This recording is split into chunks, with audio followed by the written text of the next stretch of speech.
So now we're going to talk about mappings. A lot of times mappings will be written with ovals, and they'll have the domain be here and the range be here. Oops, the range be here. And it's just another way to show the relation, the domain, the range, and the ordered pairs. So let's say I have the numbers 1, 2, 3. And over here, let's have 4 and 5. And maybe we have 1 mapping to 4 and 1 mapping to 5 and 2 mapping to 5 and 3 mapping to 5. Maybe we have something like that. So if they said, well, what's the domain? For us, the domain would be 1, 2, 3. So with mappings, again, we have a finite set of ordered pairs. The range would be 4 and 5. And then they might say, well, list the relation. So the relation, and maybe it would have a name.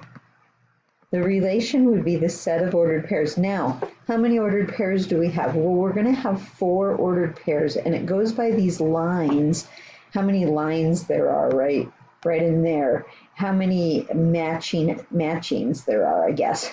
So we're going to list the ordered pairs in set notation. We're going to have 1 comma 4 because 1 maps to 4. We're going to have 1 comma 5 because 1 maps to 5 also. Then we have 2 comma 5 because 2 maps to 5. And then we have 3 comma 5 because 3 also maps to 5. And that would be how you'd write the relation. That's the set of ordered pairs that we have. We just have those 4. So mappings are really helpful sometimes. Went off a little bit. Okay. Use the mapping of the relation shown to, and you'll notice they didn't use ovals, they used rectangles. I'm not really sure why, but it's shown in rectangles sometimes too. It looks like we're mapping a name to a student ID number. Okay, so that's the relation that we're creating. You take the person's name and it matches to a particular ID number. Okay, so it says list the ordered pairs of the relation. So part A. So, okay, so it's going to be a little tricky to write this out, but you have Khan. I should just do the first names probably. And I don't know how to pronounce that last name. And that maps to KN68413. Okay, so let me double check my writing, my copying here. Okay, that's 1 ordered pair. Then you have Abigail Brown.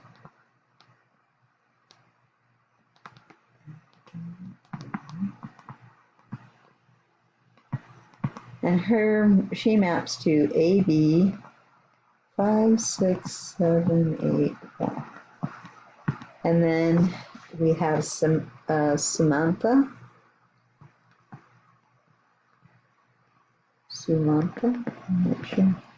Samantha Michelle.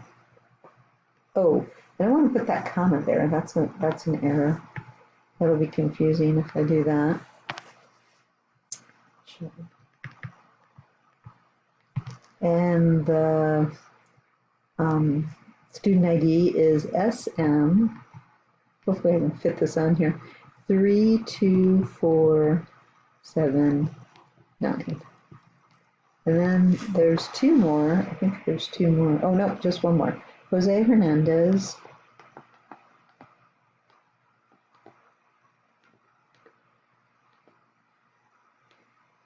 And it maps to JH 47983.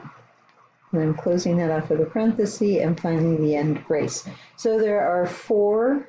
It's like 4 ordered pairs that we have, and that's how you would write the ordered pairs. Okay, so for B, it says find the domain. So we're going to put the set, and we're just going to list all those names.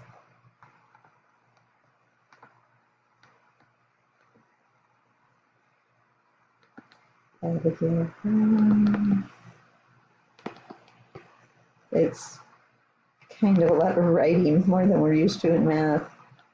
Used to using symbols. Make you appreciate the numbers more.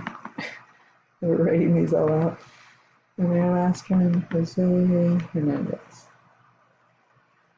You don't put any parentheses because they're not, oops, so I put a parenthesis. We're not listing any ordered pairs here. We're just listing a set. It's a finite set. There are 4 names. We listed the 4 names. And now part C says find the range. The range is going to be all those ID numbers. So, and it doesn't really matter what order you list them in. I'm just going to go top to bottom here.